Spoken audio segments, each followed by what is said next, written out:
everybody, and welcome back to Coffin Talk, Interviews with the Living, a weekly podcast that explores how our views on death affect the way we live our life. This week I have a friend, her name is Olivia Ulmer. I have known her for, I think now, like 4 or 5 years, and she's a member of my writing group, which I've had several people on this podcast before, and she's also, she works for a nonprofit organization that ties into one of her many passions, which is mountain biking. I was about to call it BMX, but I don't think they're the same thing. And I think that she even was nice in trying to correct me during the interview. But anyway, that interview is coming up, and it's awesome. She is happy to help represent the cohort we call Gen Z, whether you like that term or not. And she answers a lot of questions about that, about being from Australia, about being a new kid in America, about getting married, and like lots of other interesting things. This was a very fun interview. And at the end, she makes a joke about how like young people like her who are 26 can't have wisdom. But I think you'll see throughout the interview that there's tons of wisdom in this. And that is actually one of my favorite parts about being friends with people across all ages. I have friends in their 80s. Actually, I have 2 friends in their 90s right now, and I have friends in their 20s, and I'm also friends with my friends' kids who are teenagers, and it's just wonderful. It's wonderful to see humans living and evolving, and we're all just doing our thing, and Olivia is another one of those great people, so I'm very proud to present her to you guys and to have you learn more about the wonderful world of mountain biking. And we even get into AI, which is like one of my favorite subjects. I don't actually like AI or use AI. I don't even know how to use it really, but I deeply respect all the conflict and turmoil and debates that it's inspiring, because I think as a philosopher, which is definitely something I would call myself, I love this idea of like, what is creation? So at the end we get into like, can a person who had to write a book by quill pen get mad at someone who used a typewriter? Can a person who used a typewriter get mad at someone for a word processor, which is a old-fashioned term for using a laptop for younger people? And then likewise, why would we get mad at someone for using AI? Like if you tell AI your story idea and then it writes the story for you, how is that not just yet another shortcut in the evolution of technology? So these are questions we ponder and talk about, and there's lots of other things that are of interest, and I thought this was a really great episode, and I'm beaming. Can you tell? Oh, the best part is I talk about, I ask her, and she answers questions about what it's like to meet someone and fall in love when you're in high school and then actually marry them many years later. And that for me is just the most fun thing ever, because I am a total romantic person, and I know her and her husband well enough now to definitely say that I'm so happy they got married, and I'm so happy to know them. And yeah, so I think that's enough gushing. Some of you like these gushing intros, and some of you not so much, but the number of downloads haven't changed in a negative way to make me think I should stop doing them. So I will continue to do them, but according to my brother, who's also one of our producers, I have to keep them under 4 minutes. So this one's at 3 minutes, and I'm done. How do you like that, Sam? Hi, everybody, and welcome back to Coffin Talk, Interviews with the Living, a weekly podcast that explores how our views on death affect the way we live our life. And this week we have a friend of mine from Arizona. Her name is Olivia Ulmer. She's a nonprofit senior partnerships manager. She was actually born in Queensland, which for those of you who are American is a place in a country called Australia, but she was raised here in Cave Creek, Arizona, which is just like a small town right next to Phoenix.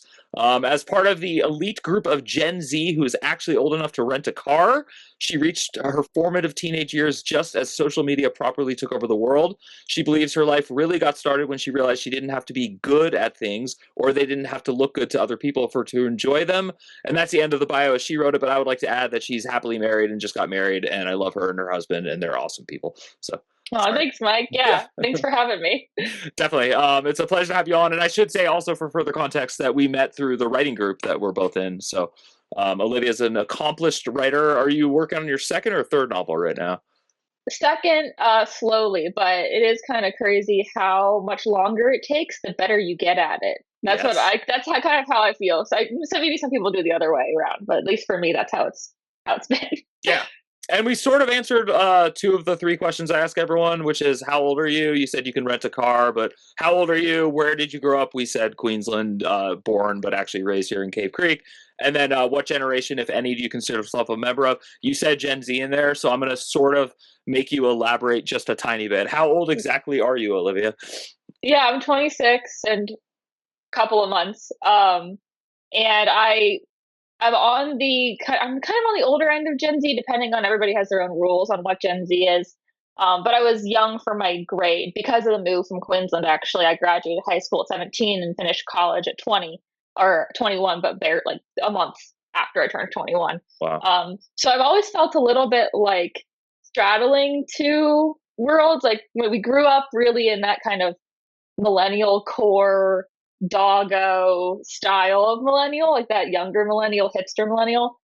But then when I got into college, that was when like the whole Tide Pod Gen Z, the first introduction to Gen Z that most people had was like this whole Tide Pod debacle. And I was already in college. I was like, what the hell is going on with this? So yeah, I'm solidly Gen Z, but it's always been like I've never really associated age with it. It's more just like a cultural experience, I think, more than anything. And that's why I think we're allowed to kind of self-designate within reason. Yeah. I don't think any 26-year-olds calling themselves a boomer. No, definitely or not. Gen X. Yeah. And I think the main thing I think of when I think of Gen Z is it's weird to be 2 generations removed because I'm either like the end. I'm exactly like you. I'm either the end of Gen X or the beginning of millennial. But I'm far enough removed that I saw the like deliberate attempt to say that you guys suck. Like I watched in real time like how it works because I remember people saying we sucked, but I didn't know that it was like a fabrication that happens every single time young people are around. So that's kind of my actual question for you is how does it feel to, because okay, no, I need to preface it better. You're very mature, not just for your age. You're just very mature. That's just a phrase I would use to describe you. And I would say your husband is also very mature. That's why you guys are in a good marriage. So my point is, how does it feel to be mature and then to be surrounded by this stereotype that you're completely immature and you can't get your S together? I think, well, first, I think it's helpful that whenever you're really having those deep conversations with people, it's usually with people you know well enough that they don't think that about you. But I think you can apply this to pretty much any in-group, out-group, politics, like really anything. Is we assume that people we like think the same way we do. Yeah, totally. Because it's just easier that way. We assume that when we make friends with people that they have the same viewpoints on us on the big things in the world. If we don't ask them, right? If there is no knowledge, we assume they're on our kind of side. So I don't really think I've experienced the direct from a person, Olivia, Gen Z is so stupid. Why are you guys so stupid? Because no one who knows me would say, why are you eating Tide Pods? Because I know I wouldn't do that. But it is hard from like a cultural standpoint, like videos, movies, like especially because there's like just no barrier to entry anymore on social media of just consuming content and being able to say whatever you want. I think what I would say that's like helpful to me is it seems like whatever generation is pointing the finger is removing the blame from themselves, right? Like I think the Gen Alpha, which is kids right now, like your daughters, we're going to point like Gen Z, like totally putting us under the bus here. We're going to point our fingers at them and saying, oh, those iPad kids, they can't do anything with any attention. They don't have any language. They can't read. They have no reading comprehension or critical thinking skills. But really we set them up for that. Yeah. We built social media like Gen Z did. We were the audience that made it blow off into what it is today. And vice versa. Like I have this opinion about everybody saying that we're the participation medal generation. Millennials too. People say that about millennials. Yeah. It's like you guys are the participation medal generation, then kind of spilled over into Gen Z.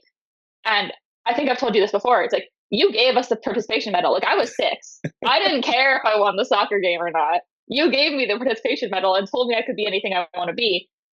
But as soon as you're an adult, like you have to just turn that off. Like you can't. Like we set. I guess my point is like we point the finger away from ourselves at the easiest target, and that's just kids because they can't do it. They don't know any better. If we teach them that all content is a minute long short form, like that's what they're going to think. Yeah, that's how their attention span's going to develop. That's not their fault. Yeah, that got a little into generational things there, but I think that's like how I internalize it. It's like really realize it's not about an individual. It's more about systemic, I think, finger pointing. Yeah. No, it's not ironic that I asked you a question about what does it feel like to be mature, and then you gave a mature answer. That is exactly, you proved my point. So I look like a mastermind now. But I think one of the great points you made too is just about the assumptions we make and how we like do things. Because well, he's not my favorite comedian, but Ricky Gervais, he wrote The Office in Yeah, Britain. yeah, yeah. Yep. He always talks about the difference between Americans and British people in his mind, and he says it's just really simple. In Britain, you tell children you can't be anything and you're not important, and in America, you tell kids exactly what you said. And so it's interesting because I do agree with him. I think that our cultures are absolutely the product of like that sort of child rearing, which is like my segue into Australia because I'm obsessed with I've been obsessed with Australians ever since I didn't travel to Australia, but I traveled everywhere else. And the coolest people you ever meet when you're traveling are Australians. This is a well-established fact among all travelers. We all know that if you're like at a hostel and there's Aussies, you should just like eavesdrop and get them to invite you out. They're like Yeah. always friendly, always nice. And then I hear from Australians, oh, they're nothing like the people back home. The ones who don't travel are just like Americans. I would like you to dispel or back up or say whatever you want about. And then just so you know, because I am going to put you in a horrible position, I'm then going to have you talk about what it's like to be an American in Australia. So I'm just going to let you know that I'm going to have you talk about both sides. Hi, everybody. This is Mike Oppenheim, the host of Coffin Talk, the show you're currently listening to, and I'm interrupting to ask you if you would mind doing me a favor and subscribing to my online publication called You Are Here on Substack. It features weekly essays. I also have fiction, and of course, there are links to the podcast and all the bonus episodes. It's completely free, and I would love your support. So please head over to mikeyop.com, that's MIKEYOPP.com, and sign up today. Thank you. Bye. I mean, obviously, countries have their own unique, like, cultures, and everybody sits slightly different. Some things that would shock us are normal there, and vice versa. But I think generally, like, there are the same kind of groups across countries, right? There are people who, trying to think about how to say it, like, without, not everybody's awesome. You know, yeah. I think just not everybody's awesome, and not everybody who's awesome to you is awesome to somebody else. And there are super rich, culturally rich, like, areas of Australia. There are super wealthy areas of Australia, super poor and rural areas of Australia. Like, it's just we don't get any news from other countries here, really, unless you seek it out. Mm-hmm. And so we just assume that the monoculture is the people who can afford to travel here, choose to travel here, choose to party at hostels, which Australians do know how to party, like, that's for sure. But I think it is just selection bias, like, across everything. Like, we're gonna assume that French people are rude if you go to Paris, right? Mm-hmm. But if you go to the country, like the wine country, they might be completely different. So I don't know. People are awesome and people are not awesome, and it totally depends on what you think is awesome. Sorry, not as profound as it could have been. Especially, that's good. Yeah. Like, I don't pretend to speak for Australians because I did. Like, I was so lucky. I am so lucky to be a dual citizen, and I'm so lucky to get to travel back there and have family that hosts me and shows me everything, and I've been able to connect to it much more in that way. And it's a huge part of who I am. Like, I don't want to discount that. Yeah. But I also don't want to speak for people who I can't speak for, which is like most of my. I mean, hear my accent, right? I'm a West Coast girl. Yeah, totally. Actually, that's another question I wanted to ask you about. We have this in common. When I was a kid, I think I was 8 though. I don't think I was 7. I moved, and I was the new kid, and it didn't like scar me in some like horrible, weird way, but it definitely changed me, and it definitely deeply affected like how I act and behave, especially in a new environment. So I'm curious, can you reflect on that move in particular? Like, what was it like to be a new kid in America? Yeah, I mean, I think it built resilience for sure. I mean, I was a pretty friendly kid, so I didn't have too much issue, and I got super lucky at like the meet the teacher day to sit next to a girl who would become like my first friend in America. I'm still friends with her today, and our moms are friends, and we still see each other. So I got really lucky on that first day. Shout out to Casey. But kids weren't super nice. I mean, there's just word. I had an accent. It's not cool to have an Australian accent when you're 7. It's cool now. Yeah, totally. It's not cool. It's not cool to call the bathroom the toilet. That's a bad word, That's right? Funny. Wow. Or to ask your teacher for a rubber, which I did. Oh my god, that is really funny. Wow. Which is it's an eraser for those who are listening. It's an eraser. And But yeah, I mean, I think I was fairly lucky in that I was built to do it. Like I was, it was in my personality. My brother had a much harder time. For like years, he wanted to go back. And I just think that that's part of the nature nurture thing. Like just something in your nature is going to make it harder or easier.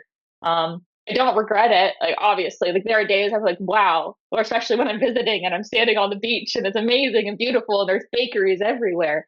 And I'm having meat pie in my hand where I'm like, man, what would my life be like if I'd stayed here? But I just know that if I had moved here, I wouldn't have the job I have because I work in the mountain biking industry. Started mountain biking because we moved to Arizona because my dad couldn't surf anymore. I met my husband on the mountain biking team in Arizona. He was born in Scottsdale. Never would have met him, obviously. My best friend I met because mountain biking was the only sport that allowed homeschools to join, and she was homeschooled in our Wow. district. Wow. So really, I can't regret the move, and I did come out pretty unscathed, I'd say. But it's not easy. Like I would have a hard time moving my kids because I know like how my brother just had a much harder time. Yeah, you touched on three things I wanted to talk about. One, you're one of those rare and coveted people who married their high school sweetheart. At least that's how I would phrase it. Two, you're a girl who does mountain biking, which is like actually not a common stereotype for me, even in Arizona. And then three, you work for a nonprofit, which is like something I love. So, oh, let's play like roulette here. We'll go with BMX being a girl. Why don't you just talk a little bit about that? Was that hard? Was that fun? Did that set you aside in a good way? Yeah, good and bad. So, like I said, we started because my dad needed a new sport. He surfed his whole life, surfed and sailed. Not much of that in Arizona. And then we moved here with no family, so it was Oh just my wow. dad, my mom, and my brother for my dad's job. Wow. For my Oh dad's job, gosh. so yeah, no my grandparents are either in Melbourne or Ohio. No family here, no Wow. connection. So it was Wow. like really starting over. It must have been scary for my parents, which do you realize when you get older, like Yeah. how those things also affected your parents? They're people too. Um, and when we started, this is actually really this will segue into my job. Um, there really weren't that many girls mountain biking. Mountain biking, just to clarify for audience who isn't familiar, I do cross country mountain biking, which is not downhill. This is not Red Bull Rampage. This is not doing flips. I can't even do a wheelie. I've been mountain biking for like 15 years now. Can't do a wheelie. Um, it's much more endurance focused. So if you think like cross country running, Mhm. you probably add a couple more rocks and technical sections and steeper climbs because you can get up stuff that you couldn't maybe it would be, you wouldn't want to run on like chunky nasty stuff, then you might want to ride it. um I started out, there really weren't any girls. There was like three of us in the whole state. My dad just pulled up to a race and was like, here, give it a try. Wow. Just for fun because we've been Yeah. riding around the dirt behind our house. And Arizona is spoiled for trails. For people who aren't like familiar with the West Coast, I took it for granted, especially Cave Creek. We had so many trails. Took me out there. There was like I was like 11 or 10 or something. There was like a 13-year-old and a 14-year-old. We all just raced together, even though there's a huge skill and endurance gap between those Wow. kind of ages, right? Totally. Tried it out, and I think I got like maybe third out of three, but I got on the podium, and that was it. I was hooked. I was like, okay, I'm bad at soccer. I'm bad at rock climbing. I'm bad at basketball. I'll give it my best shot, but I'm bad at all of them. This I think I like. That's And cool. part of it was because I genuinely enjoyed the sport. Like, don't get me wrong, but also I was the kind of kid who really did seek that external validation, Mhm. but I sought it through internal validation, right? I saw something I wanted, and when I achieved it, it made me happy. And then I got to look around and go, look, everybody's happy for me. You That's know, you cool. get both of them. Wow. That's cool. Um, and it just went on from there. So I kept racing all through middle school. Again, three girls in the whole state of Arizona, which is crazy if you think about it, because Arizona is like a mountain biking destination. Yeah. Um, I made some awesome friends that are, still in touch with. And then my freshman year of high school was coming up, and my mom sat me down at dinner and was like, guess what? There's this organization called NICA. They are putting up they're making mountain biking a high school sport. So they're coming into states and they're setting up a league that's going to run races, and we can start a team at your high school, Cock Shadows. And I was like, I don't want to do that. Like, I don't want to ride with other people like on their schedule. Like, I don't want to, like, I'm I'm hot shit, mom. I know, Yeah. like, I'm an eighth grader. I'm a middle school champion or whatever. She did it anyway. It was the best thing she ever did for me. Awesome. At the inaugural like informational meeting, my husband walked in. He only came because his friend's mom was the owner of a local business we put a flyer in. So his Wow. friend made him come. And yeah, so all 4 years of high school, I got to compete on a team, and that changed my relationship with mountain biking forever because it's such an individual sport, right? The racing itself is so individual. But the way that NICA sets up teams is like you're practicing in groups, you're scored as a collective, like the top couple scores, like we don't get into the details, but it really like creates a team experience. So I got to experience a high school sport, and I did flirt with other high school sports while I was in school, but nothing ever like captured me. Part of it was because, just by virtue of having done it for so long, I had a skill set that most people who were now just trying out mountain biking hadn't developed yet. So I still got to be fairly successful at it, which doesn't hurt, especially when you're a high schooler and you're like building your confidence and you want to be Yeah. good at something, right? And by the time I graduated, there were hundreds of girls Wow. racing in the state Awesome. and across the country. I now work for NICA. So NICA is the organization who brought mountain biking to Arizona. It's called the National Interscholastic Cycling Association. We're a nonprofit.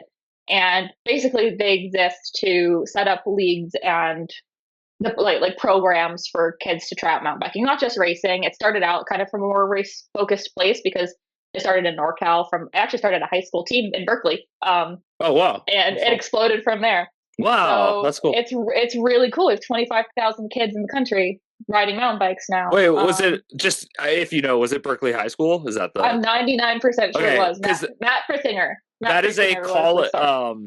just because I'm from there, that is a Yeah, college. Berkeley High School is like a college. Like it's that big. literally, I mean, every famous person you've ever heard of from Berkeley went to Berkeley High. Like the lead singer of Green Day, all the members of them. Like it's like this cultural enriched institute of No learning. idea.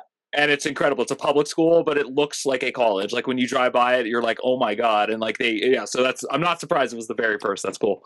Yeah, so it's crazy how it kicked off. So really, truly, mountain biking gave me like everything in my life. Oh, that's so cool. And like the girl aspect was, it's always there, right?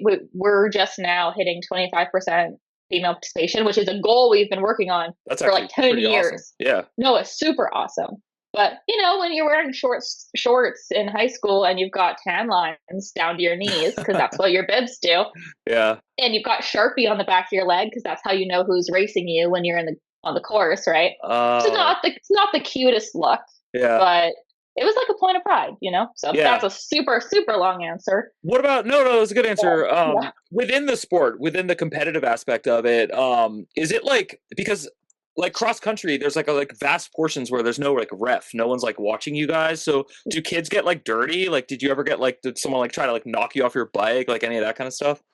No, I mean, the good thing about bike racing is if you're going fast enough that you'd intentionally crash someone, you're probably going down too, Ah, yeah. right? Like you could, and I'm sure it happens, but we have course marshals like every mile or so, which is only, when you're really racing, mile could be like 3 to 6 minutes Yeah. depending on the course, right? It could be much longer depending Mhm. on. But I would say that the camaraderie amongst, especially like the varsity girls, once I was racing the varsity category, because there's really not, it's still a small group, right? It's like 10 to 12. Mhm. No one would do that because you would be ostracized. Like there's a friendship element to this too. Yeah. This is like people you see every year, every weekend for 2 months. We camp with you. This is not like you rock up, you race, you leave. You camp the whole weekend. Oh, that's There's like cool. there's like a Yeah. festival style, like sometimes there's an expo, there's a guy making pizzas, there's team dinners. You don't want to, it's a much more community based sport than a Mhm. lot of others. Like this is not travel ball. This is not Yeah. show up to the hotel, go to your tournament and go home And then, type situation. So this is the portion of questions that like I don't think you're going to say like I don't want to answer that, pass or delete this, but I do Yeah. want to ask you questions about what it's like to be young and get married because Yeah. I was obsessed with being young and getting married and it didn't happen for me. And then I sort of like forced my first marriage, like not on my wife, but like I was like looking so intently for it that when I hit 30 I was like, okay, like you're overdue.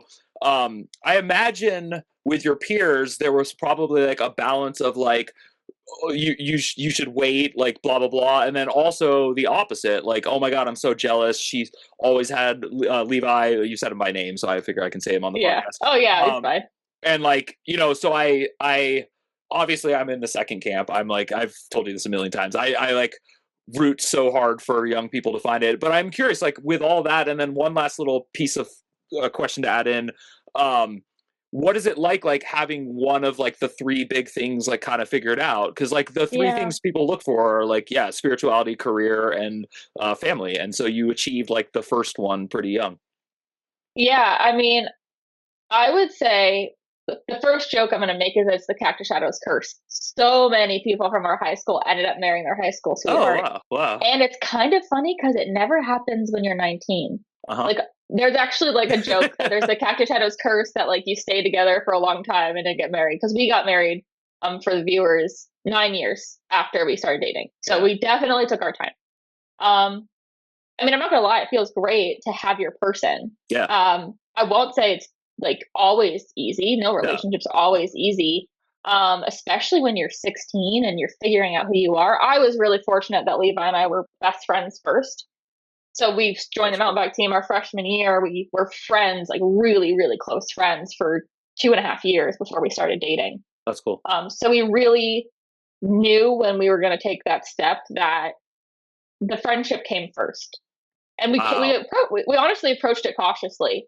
We That's cool. approached it from a place of just like, if this doesn't work out, like if one of us stops feeling it, like it's gonna hurt. But let's just be really honest because we still had another year on the team left, and Yeah. neither of us wanted to lose that, because that was like our core existence was Yeah. the mountain bike team, right?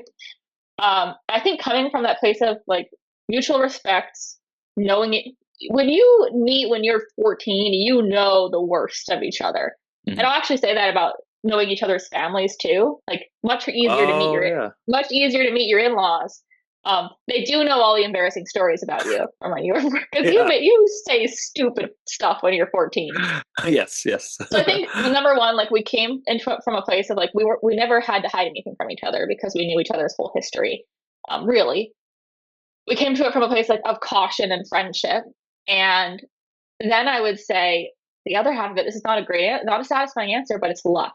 Mhm. We got so lucky that we grew in parallel instead of apart because we are not the same people we were when we were 16, 18, Wow. 21 at all. Neither of us are. I think if I met a Levi that was the same person he was when he was 16, like we would never get along because we're just different Yeah. people. We just got lucky that we happened to grow in a way that was still together. And I will say we went to different universities. So he went to U of A, I went to ASU, mid distance. I won't call it long distance, No, but that's it good. didn't. Yeah. Yeah. But it helped. Actually, it was hard to do, and we made the decision like, okay, if one of us goes out of state, we're going to break up because that's Wow. not fair. That's not fair to the other person. Yeah. I don't think either of us, we gave each other that freedom to choose. We're like, if you choose to go to another college, that's fine. We can figure it out. We can see each other on breaks. And if we are like, oh my, I miss you so much, I have to be with you, like we can figure it out. But we gave each other that out, I think. And we didn't take it. But it helped us like figure out, okay, life is kind of hard without the other person here. And by the time we graduated, which we graduated into COVID, Levi just moved right in with me at spring break unexpectedly because they didn't go back to school after spring break that year. Wow. So we've lived together since then. So yeah, I think it's a combination of like approaching it with friendship, approaching it with, I won't say no pressure because of course we really liked each other. I wanted it to work out. Yeah. Yeah. But approaching it with caution and just knowing like, okay, he's already seen the worst of me. Like, we'll figure it out from here. I think for me, first of all, I did long distance from Pittsburgh to San Francisco for 8 months, and Hard. it was so hard. So I have like a real like, and I actually disagree. I think being closer is actually harder in a certain way because That's fair. you can't opt out. Like if you said you're going to come that weekend, you actually have to come. Like you can't like plan things like. So I had like two lives. I had my own life in Pittsburgh, and then I had a life back in California where I grew up and she was, and then I guess there was a third life, which is when she visited me, which was fun too. But my thing I wanted to say to you is, I just cannot imagine the jealousy that you each must have felt whenever one of you met a new guy or a girl. Like just even like a totally platonic friendship. I just cannot imagine because at that age it is so hard to like. Was that difficult? Yeah. Yeah. I think yes, but both of us have always been so respectful in that way. Like, I don't think either of us has ever given each other a reason to be jealous. That doesn't mean jealousy doesn't happen. No. Of course it happens. Yeah. No. And especially in mountain biking and now in a male-dominated industry. Oh, yeah. Wow. I spend a lot of time. Nonprofit is a female-dominated industry, so I've actually got a really good mix. But like, of course, there's opportunities for jealousy, and I have close platonic friendships with men, and he has close platonic friendships with women. But I think when you're never given that initial reason to be suspicious, and also neither of us have ever been never been burned, right? We've never been burned. Cool. We've never been burned by a previous ex. Levi was my first handhold. Like, we never had to learn that fear, right? And I think that fear is learned. The instinct is the instinct, but the fear is learned. Yeah. At least for us. I guess I can't say most people. That's cool. That makes sense. If you're listening to this podcast and you're not watching it, you can watch my heart melting over and over again as she answers all these questions. I just like, I don't know. I've always been a romantic, not a hopeless romantic, a hopeful romantic. And it's just, I can attest to everything you're saying. And I've seen it. I mean, I've seen you guys too many times now to actually count. And it's just awesome. And I can see in reality what you guys have done. But I also know that for young people listening and older people listening, nothing's easy. And when something looks like it's easy, I like to push that so that people can learn from it. So thank you for answering those questions, because I think it's really important for people. Nothing's easy. It's always, and like you said, nothing is easy. Well, nothing is easy. Like, you also get to the question of, there are people who are haters on high school sweethearts. I never thought I would be a high school sweetheart. It just never was in my plan. Not that I had, who knows what your plan is. These people are like, well, how do you know? Right. And I would just say, like, eventually, right? I'm not going to say I knew when I was 17. I had no idea. We were prepared to break up when we went to college. Like, no one knows, but eventually you do. Older people, and I'm one of them now, which is like mind blowing, but also cool. We're like desperate to reinforce like hope for the next generation and to actually feel good about where things are going, because like even if we resent it, which I don't, y'all are pushing us off a cliff and taking over the reins of the horse, and that's the way it's supposed to be.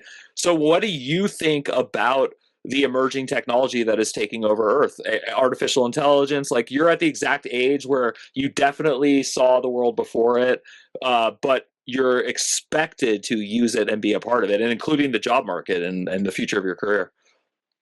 Yeah, I mean, I have too many uneducated thoughts on AI that I could fill 10 hours with. That's the problem, right? Is like, I am so violently agnostic in every part of my life, not just religious, but like just everything. I'm a very much like, I don't know person. That it scares me to say things on the record because I might change my mind tomorrow. That being said, I think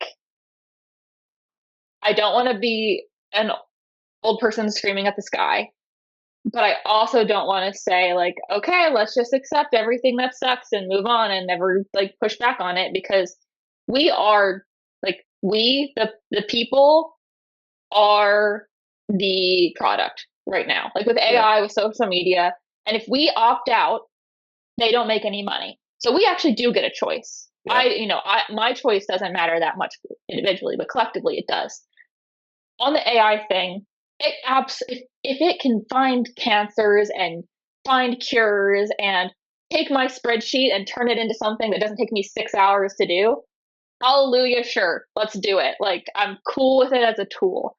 what scares me is, well, obviously the misinformation, but again, I'm so uneducated on it that I don't even want to get into like the misinformation and the use in politics. Like that's just scary, straight up scary. And I would seek out the advice of someone who knows more about it.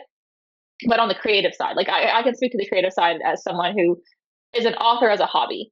Like I have no dreams of publication. I have no dreams of author as a career. Mm-hmm. I just do it because having a hobby that is creative like saved my life when I had a really dark time, and like I realized I had to do things for myself. Yeah. And so writing has become a really important outlet for me. And so when people talk about AI in creativity, like AI replacing creative roles, I just cannot. It is incompatible with my worldview that it can, should, or will replace human creativity, because it's not just the output that matters. It's the input. It's the filling up my soul cup when I write that matters to the writing, not just the 10 people I share it with at our writing group on Saturdays, right? Yeah. It's not. I could easily type the prompt into ChatGPT, oh my gosh, bring it in and have a similar output if I didn't announce it, right? Some of it's really hard to tell. But I wouldn't have done any of the soul filling. Yeah. And I think that's where AI really has poses a danger on the creative side, because people, especially like I'm going to do the finger pointing, I'm going to do the Gen Alpha finger pointing. If we raise our generations of children to not learn the skills and to take the easy way, and that's what they see as their version of creativity is giving ChatGPT a prompt, they won't learn to fill that soul cup. And I think that's the danger, is everything being the easy automated Wall-E existence. Right, like on the Axiom. I don't know if you're. No. I don't know how many watched Wall-E. Yeah. Like, it's not just about the output. I don't care if AI can write the exact same book I can. It can't fill my soul when I write the prompt. I don't know. Does that make any sense? It makes total sense. Now I'm curious, just in a quick scan of all your friends, how many of them agree with you, and do you have any who disagree and say, no, I don't need my soul to be filled. I like watching the Kardashians. I have too much respect for my friends for I think, to believe any of them think that. Cool. And I know that's kind of a harsh thing to say. No.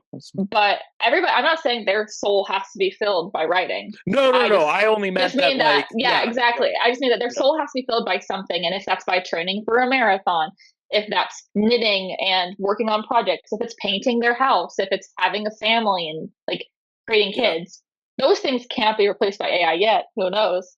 Well, no, because it's almost like I have a weird metaphor to make. It's like when I'm scrolling on social media, which I do more than I like to admit, and I think we all do, or most of us do. I'm envious of you if you don't. And I run. Let's say that I'm going down the rabbit hole on running TikTok, and I'm watching all these people train for their marathons and complete their marathons, and I'm happy for them, I'm cheering for them. It tricks me into feeling like I have done that thing. I have accomplished. I know what it looks like. I know what they had to do. I understand that it was hard. Here was their progression, and here was their result. And I have to remind myself that no, I need to put down my phone, put on my shoes, and go run for 6 to 8 months to even get close to accomplishing that thing.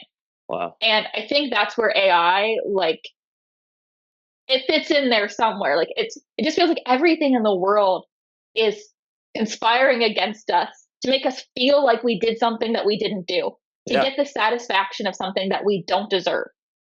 And I think that's the danger of AI, is it's just part of that larger story.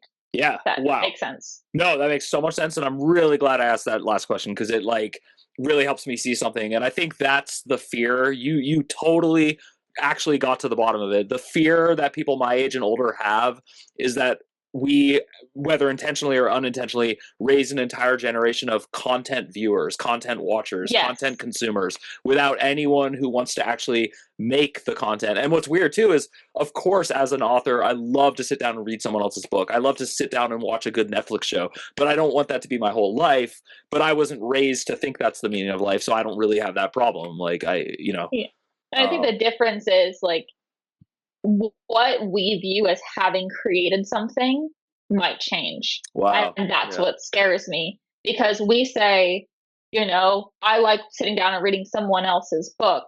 You know, how much of that satisfaction comes from learning about the craft that you like to do because another person put in the hours to do it and create this thing. And if you've never written a novel or written something, it is so much longer than you think it is. Like, it takes so long. Especially if you have a full-time job and it's not your gig, right? And I just, like, as an author, I appreciate reading so much more now. So I don't like, the rules of what counts as creation might change, and that's kind of scary to me. Yeah, no, I can actually identify in a weird way, which is last night I was watching football, and a guy who's my age, he's 44, just unretired and went back to play quarterback, and watching him like get hit and play football at 44, and I was like, I can't even like tie my shoe without sitting down. Like, you know, like it was just like mind blowing. And he didn't look good. He looks like, I mean, I'm being mean now, but he's like chubby and he's like definitely like let himself go. Like, he doesn't look like an athlete, but he still has the like inner frame of an athlete in the brain. So it was interesting. Yeah, well, we still crave that credit for creation, right? Yeah. Like, if someone brings in an AI written piece to our writing group and presents it as their own, like, they're still receiving credit for creation and satisfaction for creation. Yeah. And maybe I'm being a jerk by saying they don't deserve that. Like, I guess people can do whatever they want with their lives, not even counting like the environmental ramifications of just using ChatGPT for whatever. But which matters a lot now, like with the TSMC chip plant here, like in Arizona in general. But I guess I don't know that I get to decide who gets satisfaction for what, but I don't think it would be good for humanity if we all got satisfaction and credit for creation that we really didn't do. Yeah. Yeah, it's interesting because there's that famous saying about like we all stand on the shoulders of the people, you know. So like the fact that you use a laptop, someone could be like, "Well, that's cheating. I had to take a pen and dip it in a typewriter." And then, but even that's like cheating compared to the quill pen that like the Declaration of Independence was done. Okay, we're out of time. This has been an amazing interview. Thank you so much. I do always give my guests the floor at the end, but I wanted to poke one last question in before you answer that, or as you answer it, which is there any chance you can ask Levi to come on the podcast? Because I'm desperate to interview a dentist, and I know he's in dental school, but I still count that. And also, he's just hilarious and has a great sense of wit and candor. Yeah, I'm sure he would do that for you, Mike, although he hates speaking in public. That's why I had to ask on the show in front of you, to you. So yeah. All right. Awesome. Thank you. Yeah. I think the floor, I would just say, I don't know, if I had one piece of wisdom at the ripe age of 26, right? How much wisdom do we really have to impart upon people is to just, if you're feeling and you're in a spot where you're stuck, or you're feeling like you're spinning your wheels, or things are just hard for no reason, is to just try something. Like, something is better than nothing, always. Always. It doesn't matter if you suck at it. And that's how writing, like, that's how I came to writing. That's how I came to running. Like, honestly, so many of the things in my life that I value now, I suck at. And I came to from saying, I need to do something. And that would be like the one piece of wisdom on my part, is just try something, tiny thing. Get up, walk around the block, get up, make a meal, get up, write down 2 sentences about your day. Any sort of function. I'm not even going to call it productivity, because I think there's a productivity trap in the world, right? Any sort of function is going to make you feel like, I hope, like a person. So that would be my one piece of wisdom.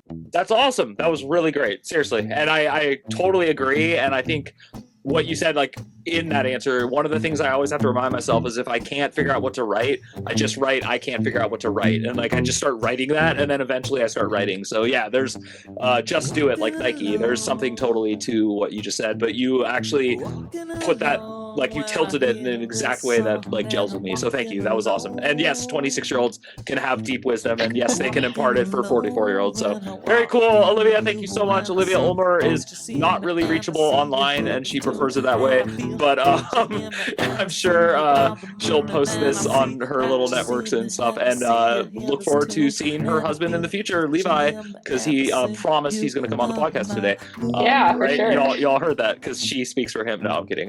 But seriously, thank you so much, Olivia. I'm so lucky that I got to meet you. That COVID happened and you started writing and you came back to Cave Creek and you found our writing group. So thank you. And to everyone listening at home, as always, the best way to support the show is to head over to mikeyop.com or like and subscribe to the YouTube page or whatever other Gen Z thing I'm supposed to say at the end of this, but I don't really care because I just like talking into a microphone and having friends. So thank you, everyone. My name is Mike Oppenheim. I've been interviewing Olivia Ulmer, and this is Coffin Talk, and we will see you soon.